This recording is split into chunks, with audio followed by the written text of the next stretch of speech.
So let's start with the design and build of the LG Tribute HD. Now this device is very thin, it's very lightweight in the hand, it's an all plastic design. You got your volume rockers on the left hand side, the power button is on the right hand side of the device.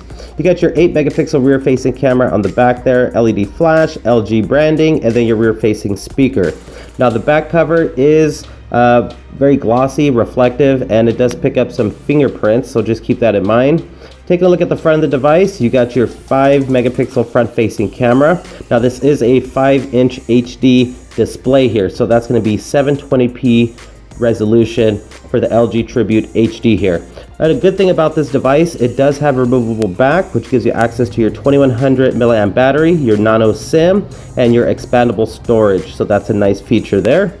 Now, so taking a look at the lock screen here, when you unlock your device, you got this screen lock animation, which is pretty nice. Now the first thing I noticed when I started using this device is it had no app drawer. So what you have to do is go into home screen settings, and then you're going to go to general, select home, and then you get an option for home and app drawer. So all you got to do is download that, install it, and then apply that, and then you got your app drawer, as you can see here. Now this device does not have a whole lot of bloatware whatsoever, and once you're in the app drawer, you do get some options to show large icons, hide or show apps, edit or uninstall apps, so you do get that option in the app drawer. Of course, you do get all your Google applications, pre-installed YouTube Maps, Hangouts as well. Holding down on the home screen there, you get your apps, widgets, and wallpapers. So this is pre-installed with some pretty nice wallpapers. I really like all of them. I'll just show you which wallpapers are pre-installed here. Just going through a couple of these. Now another great feature with this device is if you hold down an application or an icon, you're going to get this paintbrush that appears. And then you can actually customize the icon to your liking, to whatever image or an image from your gallery. So that's pretty neat. Now this device also has Q-Slide apps. So I'm glad LG decided to keep this.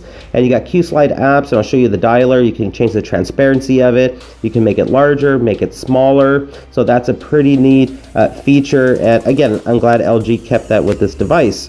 Now you're also getting Google Now on tap. So another great feature with this device. So moving on to the messaging application. So if you guys watched my reviews in the past, I always show what emojis are pre-installed on the device under the keyboard here. So there you have it. Those are the pre-installed emojis for the LG Tribute HD. Now I'm going to also show you some other cool features in the keyboard here. So going into settings, you can actually customize this keyboard to your liking here. So you got some options there for the symbol key, and you can arrange those to your liking. You can also change the height of the keyboard here, so you can make it smaller, you can make it larger for the keyboard. So that's another cool feature. Moving on to the notification bar here, you do get your quick toggles up on top, flashlight, airplane mode, Wi-Fi, sound, Bluetooth, Capture Plus. And you can actually edit these to your liking. So for instance, if you want color inversion, do not disturb. For me, I always like having volume when I pull down the notification bar, so I can adjust that as well. And of course, this does have auto brightness. Moving on to settings here, you do get ringtone ID, so that's another nice feature. You got do not disturb on the settings there as well. And you can also customize the notification sound effects. You got that as well. Moving on to display, going into home screen here, you got LG theme that you can customize this device to your liking. And then you also have home touch button combination, so you can edit these and rearrange them as well. So a lot of great features in the settings department here. Again, I'm trying to show you everything that this device has to offer in this review. So you're also getting reader mode as well, so that's going to be nice for reading in the dark at night. And then moving on to lock screen here, let me show you your security features that are offered here. So you get swipe, knock code, pattern, pin, and password. So those are going to be your security features for the LG Tribute HD. So go ahead and move on here. You get some shortcuts there for your lock screen. Let me go ahead and scroll down a little bit there, so you get auto rotate screen there. Now you also get shortcut keys, so you're going to get Capture Plus for pressing the volume key twice, and then camera will launch for pressing the volume down button twice as well. So there must be a case that's offered for this device, the Quick Cover View case, so I'll have to search on Amazon for that and see if I can pick that up and do a review on it. Now this device also has 16 gigabytes of onboard memory, so that is excellent with this device. And moving on to battery life is good. You know, I've been able to get about 3.5 hours of on-screen time with this device, and again, it just depends on how heavy I'm using the device. There has been some times where I do have to plug the device into the charger just to make it through the end of the day. So there's been a couple times like that. So software, this is rocking Android 6.0.1 Marshmallow. So again, that's going to help with optimizing your battery. Now camera, this has a 8 megapixel rear facing camera, 5 megapixel front facing camera. Now these are some of the features: gesture shot, you got auto shot, which is a nice feature as well, and you got your interval shots, and you get panorama mode. You get different effects, film effects as well, cheese shutter, and then quick share. I really like quick share because my LG G5 has a quick share as well, so I'm glad they put this in the LG Tribute HD. So if you take a photo, you're going to be able to quick share it just by swiping out from the right of the device, and then you can share it in Gmail, Messenger, and so on. So excellent feature. I'm going to show you some samples that I did take using this camera.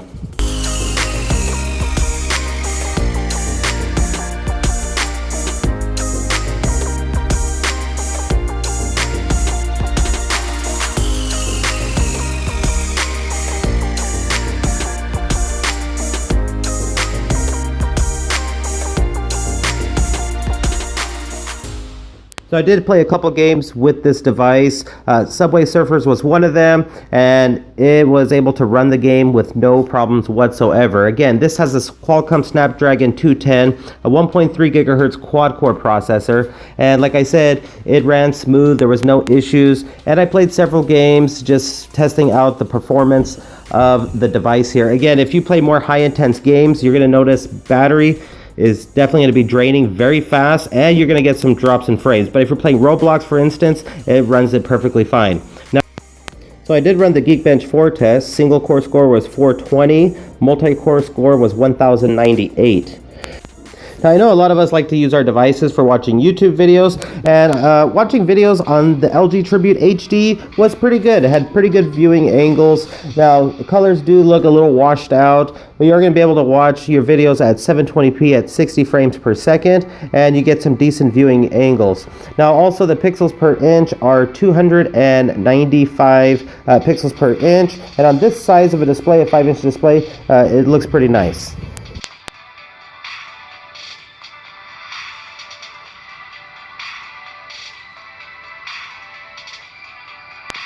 And the sound quality on the LG Tribute HD, I would say it's about average sound. Doesn't get super loud or anything like that, so just keep that in mind. So for my final thoughts on the LG Tribute HD, I think it's price perfect. $79 for this device seems about right to me. You're getting an 8 megapixel rear facing camera, 5 megapixel front facing camera, and it's pretty snappy. You know, I was able to run through applications, no issues. Multitasking was perfectly fine. Again, with these type of devices, you don't want to have a whole lot of applications running in the background. So to keep it running smooth, snappy, you want to, you know, minimize applications that are running. So just make sure you clear out your recent apps. But 1.3 gigahertz quad-core processor, Snapdragon 210. It's a decent build quality. Again, it's all plastic, so just keep that in mind. But for the most part, I think it's a good solid device. It's priced right. So if you're in the market for a new device from Boost Mobile, this is a great option. All right, everybody, thanks for watching. Thanks for subscribing. And if you enjoyed this, hit the thumbs up, and I'll talk to you on the next one. Bye.